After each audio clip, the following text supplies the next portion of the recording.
Suryakanta versus Chandrakanta. Magical jewellery. ಒಂದಿನ ಚಂದ್ರಕಾಂತ ಅವ್ರ friend ನ ಮೀಟ್ ಮಾಡಕ್ ಹೋಗ್ತಾಳೆ. ಅಲ್ಲಿ ಅವಳು ರೇಣುಕನ್ ನೋಡ್ತಾಳೆ. ನೋಡಿದ ತಕ್ಷಣ ಏ ಎಲ್ಲಮ್ಮ ಹೆಂಗಿದ್ಯೆ ಹಂಗಂತ ಗಟ್ಟಿಯಾಗಿ ಕಿರ್ಚ್ತಾಳೆ. ಅದನ್ನ ನೋಡಿ ಎಲ್ಲಾರು ನಗ್ತಾ ಇರ್ತಾರೆ. ಅದ್ರಿಂದ ರೇಣುಕಾಗೆ ತುಂಬಾ ಕೋಪ ಬರುತ್ತೆ. ಅದಕ್ಕೆ ರೇಣುಕಾ ಚಂದ್ರಕಾಂತ ಹತ್ರ, ಏನೇ ಚಂದು, ಎಸ್ಸಲ ಹೇಳ್ಬೇಕು ಹಂಗ್ ಕರಿಬೇಡ ಅಂತ, ನೀನ್ ಬದ್ಲಾಗಲ್ವೇನೆ? ಅಯ್ಯೋ ಏನೇ ಆಯ್ತು, ನಿನ್ನ ಹೆಸರಿಟ್ಟು ನಿನ್ನನ್ ಕರೆದ್ರೆ ಏನಾಗತ್ತೆ? ಅದಕ್ಯಾಕೆ ನೀನು ಇಷ್ಟು ಸಿಟ್ಟಾಗ್ತಿದ್ಯಾ? ಏನಾಯ್ತೇನೆ? ಎಲ್ಲರ ಮುಂದೆ ಹಂಗ್ ಕರೆದು ನನ್ ಮರ್ಯಾದೆ ತೆಗಿತಿದ್ಯಾ? ನಿನ್ಗೇನಾದ್ರೂ ಅರ್ಥ ಆಗ್ತಿದ್ಯಾ? ನಾವು ಫ್ರೆಂಡ್ಸ್ ಕಣೆ, ನಮ್ಮ ಮಧ್ಯದಲ್ಲಿ ಮರ್ಯಾದೆ ಗಿರ್ಯಾದೆ ಏನೇ? ಅದನ್ ಕೇಳಿದ ರೇಣುಕಾ ಕೋಪದಿಂದ, ನಿನ್ಗೆ ಮರ್ಯಾದೆ ಇಲ್ವೇನೋ? ನನ್ಗಿದೆಯೇ? ಇಲ್ಲಿರೋರೆಲ್ಲ ನನ್ಗೆ ಎಷ್ಟು ಮರ್ಯಾದೆ ಕೊಡ್ತಾರೆ ಗೊತ್ತಾ? ಅವ್ರು ಮಾಡೋ ಪಾರ್ಟಿ ಫಂಕ್ಷನ್ಗೆ ಎಲ್ಲದಕ್ಕೂ ನನ್ನ ಚೀಫ್ ಗೆಸ್ಟ್ ಆಗಿ ಕರೀತಾರೆ. ಆದ್ರೆ ನಿನ್ನನ್ ಯಾರಾದ್ರೂ ಕರೀತಾರ? ಚೀಫ್ ಗೆಸ್ಟ್ ಆಗಿ ಏನ್ ಕರೆಯೋದ್ ಬೇಕಾಗಿಲ್ಲ, ಜಸ್ಟ್ ಮಾಮೂಲಿ ಗೆಸ್ಟ್ ಆಗಿ ಕರೀತಾರ? ಕರಿಯಲ್ಲ, ಯಾಕಂದ್ರೆ ನೀನೊಂದು ಹಿಂಸೆ. ಅದಕ್ಕೆ ಯಾರು ನಿನ್ ತಲೆಗೆ ಹಾಕೊಳ್ಳಲ್ಲ. ಏನೋ ನನ್ನ ಚಿಕ್ಕ ವಯಸ್ಸು ಫ್ರೆಂಡ್ ಅಂತ ನಾನು ನಿನ್ನನ್ ಕರಿತಿದ್ದೀನಿ ಅಷ್ಟೇ, ಇಲ್ಲ ಅಂದ್ರೆ ನಾನು ನಿನ್ನನ್ನ ಕರೆಯಲ್ಲ, ಅರ್ಥ ಆಯ್ತಾ? ಹಂಗಂತಾಳೆ. ಅದನ್ ಕೇಳಿದ ತಕ್ಷಣ ಚಂದ್ರಕಾಂತಗೆ ತುಂಬಾ ಅವಮಾನ ಆಗುತ್ತೆ. ಏನೋ ಫ್ರೆಂಡ್ ಅಂತ ಕರೆದ್ರೆ ನನ್ನನ್ನೇ ಹಿಂಗಂತ್ಯ ನೀನು? ಸರಿ ಆಯ್ತೆ, ನಾನು ಹೋಗ್ತೀನಿ ಹಂಗಂತ ಅಳ್ತಾ ಅಲ್ಲಿಂದ ಹೋಗ್ಬಿಡ್ತಾಳೆ. ಮನೆಗ್ ಬಂದು ಬೆಡ್ ಮೇಲೆ ಕುತ್ಕೊಂಡು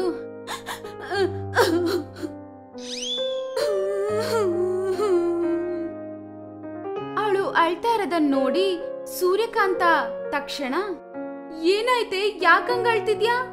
ಏನಾಯ್ತೆ? ನಾನು ಯಾರಿಗೂ ಲೆಕ್ಕಕ್ಕೆ ಇಲ್ಲ, ಎಲ್ಲರೂ ನನ್ ಮರ್ಯಾದೆ ತೆಗಿಯೋರೆ ಹಂಗಂತ ಹೇಳಿ ಅಳ್ತಾ ಇರ್ತಾಳೆ. ಅದಕ್ಕೆ ಸೂರ್ಯಕಾಂತ, ಲೇ ಮೊದಲು ನಿನ್ ಗುಣ್ಗುಣ ನಿಲ್ಸಿ ಏನಂತ ಹೇಳೆ ಹಂಗಂತ ನಡೆದಿದ್ದೆಲ್ಲ ಸೂರ್ಯಕಾಂತ ಹೇಳ್ತಾಳೆ. ಅದಕ್ಕೆ ಸೂರ್ಯಕಾಂತ, ಯಾಕೆ ಅದಕ್ಕೆ ಯಾಕೆ ಹೇಳ್ತಿದ್ಯಾ? ಅವಳು ಹೇಳೋದ್ ನಿಜಾನೇ ಅಲ್ವೇ? ನಾನು ಅಳ್ತಾ ಇದ್ರೆ ನಿಮ್ಗೆ ನಗು ಬರತ್ತಾ ಅತ್ತಿಯಮ್ಮ? ಅಷ್ಟೇ ಅತ್ತಿಯಮ್ಮ, ಅಷ್ಟೇ. ಯಾರಿಗೂ ನನ್ ಮೇಲೆ ಕನಿಕಾರನೂ ಇಲ್ಲ, ಲೆಕ್ಕಕ್ಕೂ ಇಲ್ಲ. ಮೊದಲಿಗೆ ಮನೇಲಿ ರೆಸ್ಪೆಕ್ಟ್ ಇದ್ರೆ ಅಲ್ವಾ ಅತ್ತಿಯಮ್ಮ ಆಚೆ ಸಿಕ್ಕೋದು? ನನ್ ಮನೇಲಿ ನನ್ಗೆ ಮರ್ಯಾದೆ ಇಲ್ಲ ಹಂಗಂತ ಅಳ್ತಾ ಹೇಳ್ತಾಳೆ. ಅದನ್ ಕೇಳಿದ್ ಸೂರ್ಯಕಾಂತ, ಅಯ್ಯೋ ನಿಲ್ಸೆ, ರೆಸ್ಪೆಕ್ಟ್ ಬೇಕಂದ್ರೆ ಅಳ್ತ್ಕೊಂಡ್ ಕುತ್ಕೊಂಡ್ರೆ ಸಿಗಲಾನೆ, ಅದನ್ನ ಸಂಪಾದನೆ ಮಾಡ್ಬೇಕು. ನಮ್ಮ ಗಾಂಧೀಜಿ ಅವರು ನನ್ಗೆ ರೆಸ್ಪೆಕ್ಟ್ ಕೊಡಿ ಅಂತ ಯಾರನ್ನೂ ಕೇಳಿಲ್ಲ. ಅವರು ಮಾಡಿದ ಒಳ್ಳೆ ವಿಷಯಕ್ಕೆ ಜನ ಅವ್ರಿಗೆ ಆಟೋಮೆಟಿಕ್ ಆಗಿ ರೆಸ್ಪೆಕ್ಟ್ ಕೊಟ್ರು. ಅದೇ ರೀತಿ ನೀನ್ ಎಲ್ಲರ ಹತ್ರ ಒಳ್ಳೆ ಹೆಸರು ತಗೋ, ಅವರೇ ನಿನ್ಗೆ ರೆಸ್ಪೆಕ್ಟ್ ಕೊಡ್ತಾರೆ ಹಂಗಂತಾಳೆ. ಅದಕ್ ಚಂದ್ರಕಾಂತ, ನಾನ್ ಸಹ ತುಂಬಾ ಒಳ್ಳೆ ಒಳ್ಳೆ ಕೆಲ್ಸ ಮಾಡಿದೀನಿ, ಆದ್ರೆ ನನಗೆ ಯಾರು ಮರ್ಯಾದೆ ಕೊಟ್ಟಿಲ್ಲ. ಏನು? ನೀನ್ ಒಳ್ಳೆ ವಿಷಯ ಮಾಡಿದ್ಯಾ? ಯಾವಾಗೆ? ಯಾವಾಗ್ಲೂ ಜನನ ಹೆಂಗ್ ಮೋಸ ಮಾಡೋದು, ದುಡ್ಡು ಹೆಂಗ್ ಸಂಪಾದನೆ ಮಾಡೋದು ಅನ್ನೋದೇ ಅಲ್ವೇ ನಿನ್ ಯೋಚನೆ? ಆಯ್ತತಿ ಅಮ್ಮ, ಇನ್ಮೇಲೆ ನಾನು ಎಲ್ಲರ ಹತ್ರ ಒಳ್ಳೆ ರೀತಿಯಲ್ಲಿ ನಡ್ಕೋತೀನಿ, ಸಹಾಯನೂ ಮಾಡ್ತೀನಿ, ಆಯ್ತಾ? ಅಪ್ಪ, ಈಗ ನಿನ್ಗೆ ಒಳ್ಳೆ ಬುದ್ಧಿ ಹುಟ್ಟಿದೆ, ಸಂತೋಷ. ಹೌದತ್ತಿ ಅಮ್ಮ, ನಾನು ಎಷ್ಟು ಒಳ್ಳೆ ಕೆಲಸ ಮಾಡೋದು, ಜನ ಯಾವಾಗ ಅದನ್ನ ನೋಡಿ ಯಾವಾಗ ಅದನ್ನ ಕಂಡಿಡಿಯೋದು, ಅವ್ರು ಯಾವಾಗ ನನ್ ಮರ್ಯಾದೆ ಕೊಡೋದು? ಹೌದೇ ಹುಡುಗಿ, ಒಳ್ಳೆ ಕೆಲ್ಸ ತುಂಬಾ ಲೇಟ್ ಆಗುತ್ತೆ ತಿಳ್ಕೊಳಕ್ಕೆ, ಅದೇ ಕೆಟ್ಟ ಕೆಲ್ಸ ಆದ್ರೆ ತುಂಬಾ ಬೇಗ ಕಾಣಿಸ್ಬಿಡುತ್ತೆ. ಆದ್ರೆ ನಾನು ಒಳ್ಳೆ ಕೆಲ್ಸ ಮಾಡಿದ್ರು ಸಹ ಜನ ತಿಳ್ಕೊಳಕ್ಕೆ ತುಂಬಾ ಟೈಮ್ ಆಗುತ್ತೆ ಅತ್ತಿಯಮ್ಮ. ಅದಕ್ಕೆ ನಿನ್ನ ಹತ್ರ ಯಾವ್ದಾದ್ರು ಮ್ಯಾಜಿಕ್ ವಸ್ತು ಇದ್ರೆ ಕೊಡಿ ಅತ್ತಿಯಮ್ಮ. ಆ ವಸ್ತು ಹಾಕೊಂಡಿದ ತಕ್ಷಣ ಜನ ನನ್ಗೆ ರೆಸ್ಪೆಕ್ಟ್ ಕೊಡೋದ್ ಸ್ಟಾರ್ಟ್ ಮಾಡ್ಬೇಕು. ಏನೇ ಆ ಕಡೆ ತಿರ್ಗಿ ಈ ಕಡೆ ತಿರ್ಗಿ ಪ್ಲೇಟ್ ನನ್ ಮೇಲೆ ತಿರ್ಗಿಸ್ಬಿಟ್ಟೆ ನೀನು? ಆದ್ರೂ ನಾನ್ ಮ್ಯಾಜಿಕ್ ವಸ್ತು ಕೊಡೋದೇನು, ನಿನಗ್ ಜನ ರೆಸ್ಪೆಕ್ಟ್ ಕೊಡೋದೇನೆ? ಪ್ಲೀಸ್ ಅತ್ತಿಯಮ್ಮ, ಆ ತರದ್ ಯಾವ್ದಾದ್ರು ವಸ್ತು ಇದ್ರೆ ನೋಡಿ ಇವತ್ತು ಒಂದಿನಕ್ ನನಗ್ ಕೊಡಿ. ನಾಳೆಯಿಂದ ನಾನೇ ಎಲ್ಲ ಒಳ್ಳೆ ಕೆಲ್ಸ ಮಾಡಿ ಅವ್ರ ನನ್ನ ಮೆಚ್ಕೊಳ್ಳೋ ತರ ಮಾಡ್ತೀನಿ. ಅದಕ್ಕೆ ಸೂರ್ಯಕಾಂತ ಒಪ್ಕೊಳ್ಳೋದಿಲ್ಲ. ಚಂದ್ರಕಾಂತ ಅವಳ ಕಾಲಿಗೆ ಬಿದ್ದು ಕೊನೆಗೆ ಒಪ್ಸ್ಬಿಡ್ತಾಳೆ. ಅವಳ ಟ್ರಂಕ್ ಪೆಟ್ಟಿಗೆಯಲ್ಲಿರುವ ಮ್ಯಾಜಿಕ್ ಜ್ಯುವೆಲರಿ ಅವಳಗ್ ಕೊಡ್ತಾಳೆ.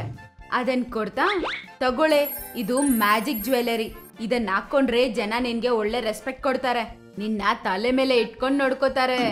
ಇದು ಇವತ್ತಿಗೆ ಮಾತ್ರನೇ, ನಾಳೆಯಿಂದ ಒಳ್ಳೇದಾಗ ಬದ್ಲಾಗ್ತೀನಿ ಅಂದೆ ಅಲ್ವಾ, ಅದಕ್ಕೆ ನನ್ಗೆ ಈ ಚಾನ್ಸ್ ಕೊಡ್ತಿದ್ದೀನಿ. ಈ ಸಲನೂ ಏನಾದ್ರೂ ಕಿತಾಪತಿ ಮಾಡಿದ್ರೆ ನಿನ್ನನ್ನ ಅಷ್ಟೇ ನಾನು ಹಂಗಂತ ವಾರ್ನಿಂಗ್ ಕೊಡ್ತಾಳೆ.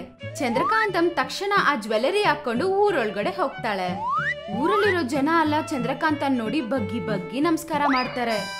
ಅದನ್ನ ನೋಡಿ ಚಂದ್ರಕಾಂತಂ ತುಂಬಾನೇ ಖುಷಿ ಆಗ್ತಾಳೆ. ಅವಳು ಕೂಲ್ ಡ್ರಿಂಕ್ ಕುಡಿಯಕ್ಕೆ ಒಂದ್ ಅಂಗಡಿಯಲ್ಲಿ ಹೋಗಿ ಕುತ್ಕೋತಾಳೆ. ಆ ಅಂಗಡಿ ಓನರ್ ಅವಳಿಗೆ ತುಂಬಾ ಮರ್ಯಾದೆ ಕೊಡ್ತಾನೆ. ಮತ್ತೆ ಅವಳು ಕುಡ್ದಿದ್ ಕೂಲ್ ಡ್ರಿಂಕ್ ಸಹ ಅವನು ದುಡ್ಡು ತಗೊಳಲ್ಲ. ಅದಕ್ಕೆ ಅವಳು ಮನ್ಸಲ್ಲಿ, ಜನ ನನ್ಗೆ ಎಷ್ಟು ರೆಸ್ಪೆಕ್ಟ್ ಕೊಡ್ತಿದ್ದಾರೆ, ವಾವ್, ಇದೆಲ್ಲ ಈ ಮ್ಯಾಜಿಕ್ ಜ್ಯುವೆಲ್ಲರಿ ಮಹಿಮೆನೆ. ಅತ್ತಿಯಮ್ಮ ಹೇಳಿದ್ರು ತಲೆ ಮೇಲೆ ಇಟ್ಕೊಂಡು ನೋಡ್ಕೋತಾರೆ ಅಂತ.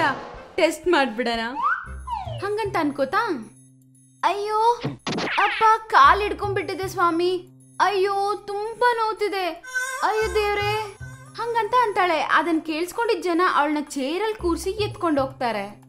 ಅದರಿಂದ ಚಂದ್ರಕಾಂತ ಮನ್ಸಲ್ಲಿ, ಹಬ್ಬ ಎಲ್ಲ ಈ ಮ್ಯಾಜಿಕ್ ಜ್ಯುವೆಲ್ಲರಿ ಮಹಿಮೆ. ಈ ಮ್ಯಾಜಿಕ್ ಜ್ಯುವೆಲ್ಲರಿ ಇನ್ನ ಸ್ವಲ್ಪ ದಿನ ನನ್ನ ಕೈಯಲ್ಲಿದ್ರೆ ಈ ಊರಿಗೆ ನಾನೇ ಮಹಾರಾಣಿ ಹಂಗಂತ ಅನ್ಕೋತಾ ಅವ್ರ ಹತ್ರ, ಏನು ಅಷ್ಟು ಮೆತ್ತಗ್ ನಡೀತಿದ್ದೀರಾ, ಬೇಗ ನಡೀರಿ ಹಂಗಂತ ಅವ್ರಿಗೆ ಆರ್ಡರ್ ಮಾಡ್ತಾಳೆ. ಇದೆಲ್ಲ ಸೂರ್ಯಕಾಂತ ತಿಳ್ಕೊತಾಳೆ. ತಕ್ಷಣ, ಏನೇ ಜನರು ನಿನ್ಗೆ ರೆಸ್ಪೆಕ್ಟ್ ಕೊಡ್ಬೇಕಂತ ಜ್ಯುವೆಲ್ಲರಿ ಕೊಟ್ರೆ ನೀನು ಅವ್ರಿಗೆ ಆರ್ಡರ್ ಮಾಡ್ತಿದ್ಯಾ, ಅವ್ರ ಮೇಲೆ ಬೇರೆ ಎತ್ಕೊಂಡ್ ಕುತ್ಕೊಂಡ್ ಮಹಾರಾಣಿ ತರ ಮಾಡ್ತಿದ್ಯಾ, ನಿನ್ ಕತೆ ಹೇಳ್ತೀನಿ ಹಂಗಂತೇಳಿ ಅವಳ ಪವರ್ ಇಂದ ಆ ಮ್ಯಾಜಿಕಲ್ ಜ್ಯುವೆಲ್ಲರಿನ ಮಾಯ ಮಾಡ್ಬಿಡ್ತಾಳೆ. ಆ ಮ್ಯಾಜಿಕಲ್ ಜ್ಯುವೆಲ್ಲರಿ ಇಲ್ದಿರೋದ್ರಿಂದ ಆ ಜನ ತಕ್ಷಣ ನಿಂತ್ ಬಿಡ್ತಾರೆ. ಚಂದ್ರಕಾಂತನ ಕೆಳಗಡೆ ಬಿಸಾಕ್ತಾರೆ. ಅವ್ರನ್ನ ಕೆಲ್ಸದವ್ರ ತರ ನೋಡೋದು ಮತ್ತೆ ಅವಳನ್ನ ಒತ್ಕೊಂಡು ಊರೆಲ್ಲ ತಿರುಗಿಸಿದ್ದಕ್ಕೆ ಓಡಿಯಕ್ ಹೋಗ್ತಾರೆ. ತಕ್ಷಣ ಅವಳು ಭಯದಿಂದ ಮನೆಗೆ ಹೋಗ್ಬಿಡ್ತಾಳೆ. ಆಗ ಸೂರ್ಯಕಾಂತ ಚಂದ್ರಕಾಂತನ ಬೈದು ಆಚೆ ಇರೋರೆಲ್ಲರಿಗೂ ಕ್ಷಮಾಪಣೆ ತಿಳಿಸ್ತಾಳೆ. ಹಂಗೆ ಚಂದ್ರಕಾಂತ ಅವಳು ಮಾಡಿದ ತಪ್ಪು ತಿಳ್ಕೊತಾಳೆ. ತಕ್ಷಣ ರೇಣುಕಾ ಹತ್ರ ಹೋಗಿ ಕ್ಷಮಾಪಣೆ ಕೇಳ್ತಾಳೆ. ಅದನ್ ಕೇಳಿ ರೇಣುಕಾನು ಕ್ಷಮಾಪಣೆ ಕೇಳ್ತಾಳೆ.